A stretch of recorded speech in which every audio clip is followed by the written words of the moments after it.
নমস্কার বন্ধুরা, আজকে আমি আপনাদের সাথে শেয়ার করব কাঁচা আমের মিষ্টি আচার।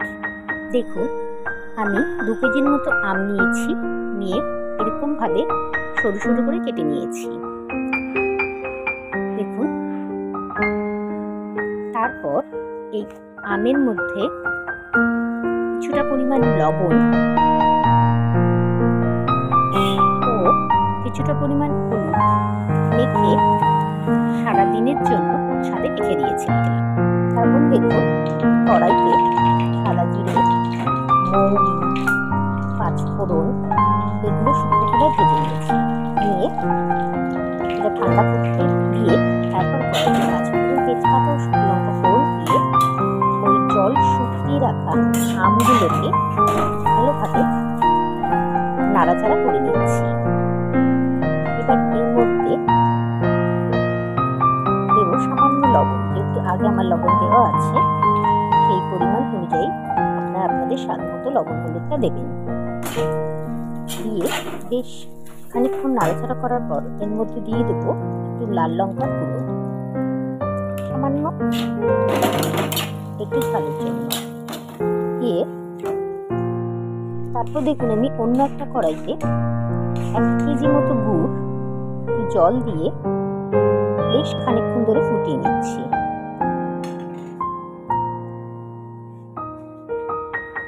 দেখুন, গুড় যখন ফোটানো হয়ে যাবে, গুড়ের যখন গন্ধ চলে আসবে, তখন ওই গুড়টা ওই ভেজে রাখা আমগুলোর মধ্যে দিয়ে বেশ খানিকক্ষণ ধরে শুধু নাড়াচাড়া করতে হবে।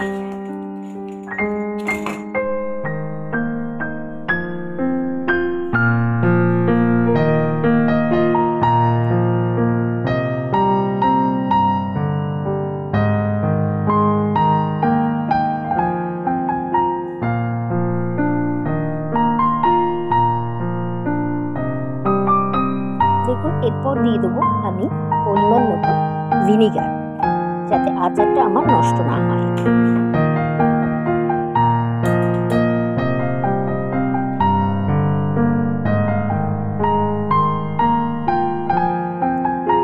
দেখুন, সবশেষে আমি দিয়ে দেবো ওই ভেজে রাখা মশলাটা গুঁড়ো করে। আমার আচার প্রায় রেডি। দেখুন, আমাদের আমের মিষ্টি আচার প্রায় রেডি। বেশ খানিকক্ষণ ফোটানোর পর রসগুলো যখন মনে হবে আমের মধ্যে ঢুকে গেছে, তখন আমাদের আচার রেডি। এবং এই আচারটা ঠান্ডা করে আমি বয়ামের মধ্যে সংরক্ষণ করে রেখে দিচ্ছি।